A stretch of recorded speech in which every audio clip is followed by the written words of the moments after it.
Russia करना क्या चाह रहा है। देखिए रशिया ये करना चाह रहा है, Russia basically first of all जो है रशिया ने MiG-31 जो फाइटर जेट्स यूज किए हैं, जो कि 4th जनरेशन फाइटर जेट्स हैं। रशिया ने अपने सुकोई 57 फाइटर जेट यूज नहीं किए, याद रखिएगा। रशिया बेसिकली अटैक मोड में नहीं है।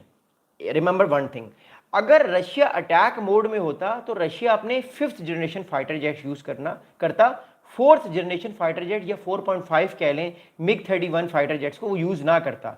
इट मींस कि Russia was not in attacking mood. तो रशिया किस तरह के मूड में है, देखिए मैं आपको एक चीज बताता हूं।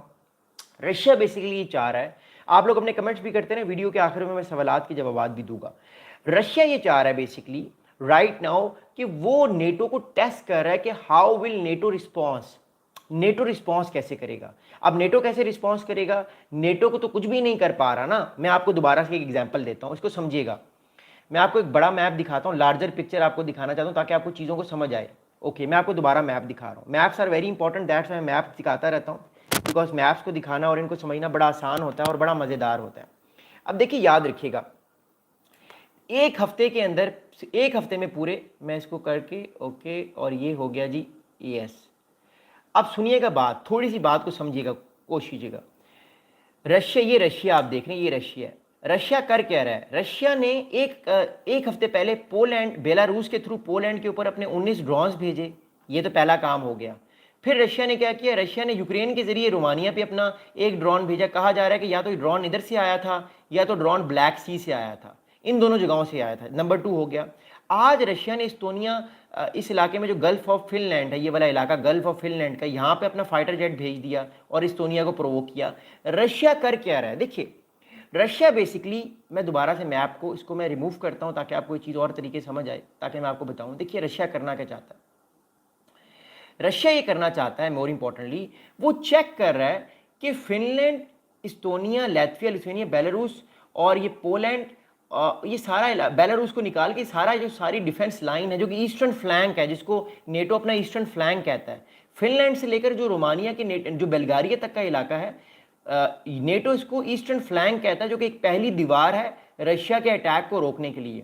रशिया बेसिकली चेक कर रहा है इस टाइम कि इस्टोनिया का डिफेंस कैसा है, पोलैंड का डिफेंस कैसा है, रोमानिया का डिफेंस कैसा है। आप लोगों ने एक चीज़ नोट की होगी कि रशिया इस टाइम जो है वो हर नए कंट्री के ऊपर अपनी इन्वेजन कर रहा है। कभी वो रोमानिया के ऊपर ड्रोन भेज रहा है, फिर चेक करता है कि रोमानिया का डिफेंस सिस्टम कितनी देर बाद एक्टिवेट होगा, पोलैंड का डिफेंस सिस्टम चेक कर रहा है वो कितनी देर बाद एक्टिवेट होगा, और इस्टोनिया का डिफेंस सिस्टम चेक कर रहा है कि वो कितनी देर बाद एक्टिवेट होगा। इट शोज़ कि रशिया बेसिकली अब आने वाले दिनों में जो रशिया, मैंने आपको एक हफ्ते पहले बताया था ना कि अगली बारी इस्टोनिया की हो सकती है, लैटविया की हो सकती है। अब अगली बारी लैटविया, लिथुआनिया और कौन कौन सी कंट्रीज अभी रह गए, बल्गेरिया, इन 3-4 कंट्रीज की बारी अगली हो सकती है।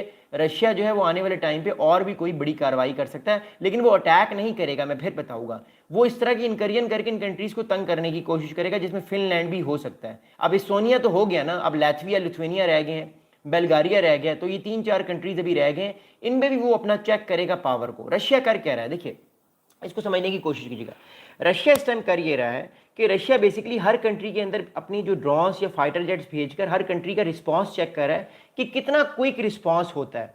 अब 12 मिनट तक रशिया के MiG-21 4th generation fighter jets जो हैं वो उड़ते रहे, मोर इंपॉर्टेंटली इस्टोनिया की एयर स्पेस पे, और 12 मिनट बाद रिस्पांस आया है। तो वो हर कंट्री का रिस्पांस चेक कर रहा है और चेक कर रहा है कि ये कितने कैपेबल हैं। अगर लड़ाई फॉर एग्जाम्पल खुदा न खास्ता हो जाती है तो उस लड़ाई में इनकी डिफेंस रिस्पांस क्या होगा। तो रशिया बेसिकली एक तरह से ईस्टर्न फ्लैंक का जो नेटो के कंट्रीज है उनका रिस्पांस चेक कर रहा है। अगली बात आपको बताऊंगा, आप लोग प्लीज वीडियो को लाइक भी कीजिएगा।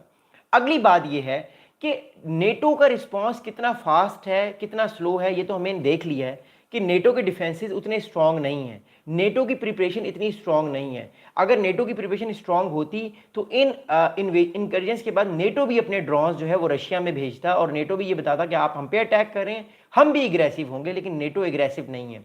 तो इट शोज कि नेटो की बहुत सारी वनरेबिलिटीज रशिया देख रहा है, इस वजह से वो यूक्रेन को भी किसी खाते में नहीं ला रहा और वो नेटो को भी किसी खाते में नहीं ला रहा, और अमेरिका की कोई भी धमकी, कोई भी तड़ी नहीं सुन रहा, नहीं समझ रहा। अगली बात आपको बताऊंगा, देखिए अगली बात ये है, रशिया की बार बार ये जो इनकरियंस हैं ये नेटो कंट्रीज को टेंशन में डाल रही हैं, स्ट्रेस में डाल रही हैं, और नेटो कंट्रीज़ जो है वो इस टाइम बहुत परेशान हैं और उनको डर है कि कल को रशिया इन नेटो कंट्रीज़ को भी फारिग ना कर दें। हालांकि जिसके चांसेस बड़े कम हैं, लेकिन इन कंट्रीज़ के अंदर प्रेशर आ रहा है कि आने वाले टाइम पर रशिया इन कंट्रीज़ पर भी अटैक कर सकता है। अब अगली बात सुनिएगा। अब ये जो इस्टोनिया पे इंकर्जन हुई है, 3 मिग 31 फाइटर जेट्स जो हैं वो रशिया के गए हैं, 4th जनरेशन फाइटर जेट्स। इसके बाद नेटो की तरफ से एक बहुत इंपॉर्टेंट बयान आया है। नेटो के स्पोक्स पर्सन जो है, आप लोग प्लीज कमेंट्स भी करते रहे साथ साथ, नेटो के जो स्पोक्स पर्सन है उन्होंने क्या बात की है वो मैं आपको बताऊंगा। नेटो के स्पोक्स पर्सन ने ये बात की है कि the military alliance, the NATO military alliance responded immediately and intercepted the Russian aircraft, calling it yet another example of reckless Russian behavior and NATO ability to respond it। अब NATO की तरफ से ये जवाब आया है कि नेटो के जो मिलिट्री स्पोक्स पर्सन है उन्होंने ये बात कही कि नेटो ने फौरन जवाब दिया और रशिया के जो बुज़दिलाना कार्रवाई थी ये वो पीछे हो गई। अब ये रशिया की बुज़दिलाना कार्रवाई तो नहीं थी, we all know that Russia is be very powerful. 3.5 साल से वो जंग लड़ रहा है यूक्रेन में, तो इट शोज़ कि रशिया की बुज़दिलाना कार्रवाई नहीं थी।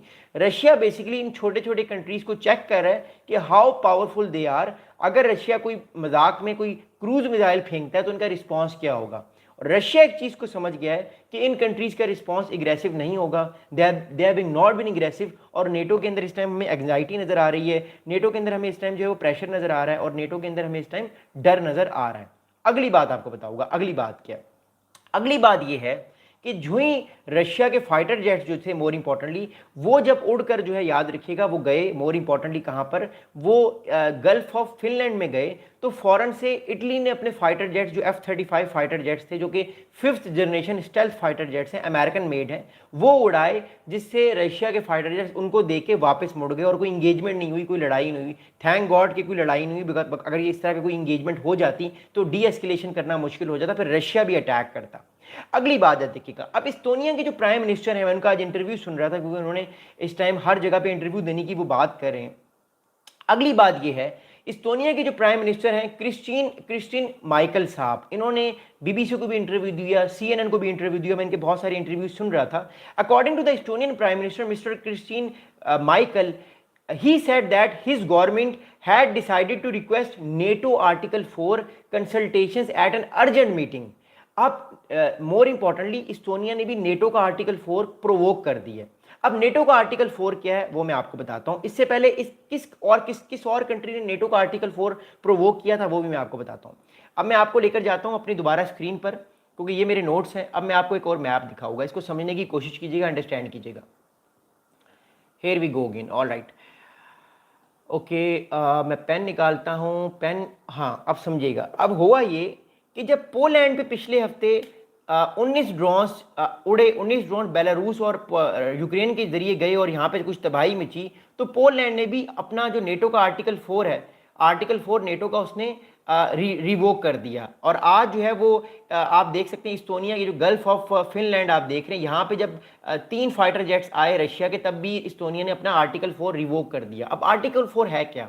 आर्टिकल 4 रिवोक करने का मतलब ये होता है कि जिस कंट्री को थ्रेट हो अटैक होने का किसी बड़े कंट्री से, तो वो सारे कंट्रीज़ को ये बताता है कि मेरी सिक्योरिटी कंप्रोमाइज़ हो रही है, मेरी सिक्योरिटी में मदद दें, मेरी सिक्योरिटी को आप प्लीज़ ताकतवर करें, कल को मेरे पर अगर अटैक होगा तो आप जिम्मेदार होंगे, आपने मेरा साथ देना है। तो पोलैंड ने भी आर्टिकल 4 रिवोक कर दिया है और जो है वो फिनलैंड ने भी आर्टिकल 4 रिवोक कर दिया, और ये एक हफ्ते में हुआ है।